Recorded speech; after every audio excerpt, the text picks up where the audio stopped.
My glasses have just been changing, a bit and a bit over the years, that it's always been the first thing I do in the morning is put on glasses, and the last thing I take off at night is my glasses, really. I've been having annual eye tests for the last 7 or 8 years, and I had a scan. My optician did a scan last year and said I had the beginnings of a cataract. This year he said, "Oh yes, you've definitely got a cataract." And I had new lenses in my glasses, and I have every year for quite a long time. It just got to the point where I thought I had to stop riding my motorbike. I was going to go to the Nürburgring with some friends on my motorbike, as we've done before.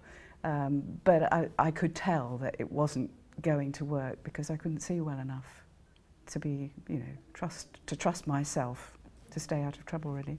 So that's when I started looking at the options of dealing with the cataract, because my glasses were costing, just the lenses were costing, by this year, about £350 just for the lenses because of the prescription. So it was at that point that I thought I really do need to start looking for options here, because I'm 61, I don't know how much longer of active life I've got, and I really need to look at what action I might be able to take.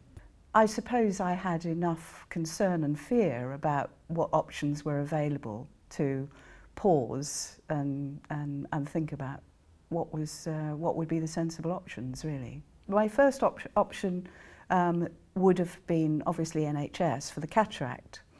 I looked into that. There was a long waiting list even after referral, actually seeing someone for the first time.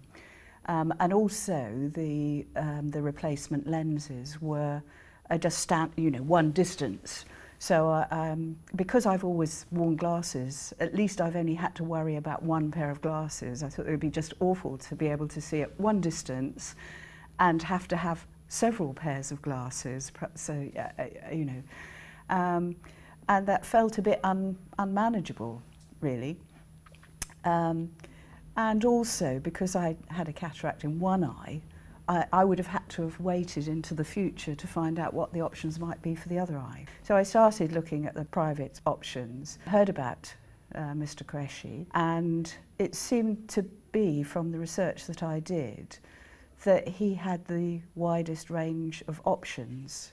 So I decided that it was at least worth having a consultation and seeing what those options were, because I wanted something that would allow me to ride my motorbike, to drive, to do outdoor things, to continue playing a bit of sport as far as I'm able. I cycle a lot, and that seemed to be a possibility.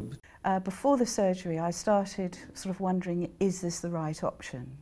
Am I doing the sensible thing? And as it got closer, I decided that actually I'd weighed up all of the pros and cons. I'd done as much research as I could possibly do. I decided that looked into it further, decided that was absolutely, I wanted to go ahead. And then I became really excited and couldn't wait to begin, actually.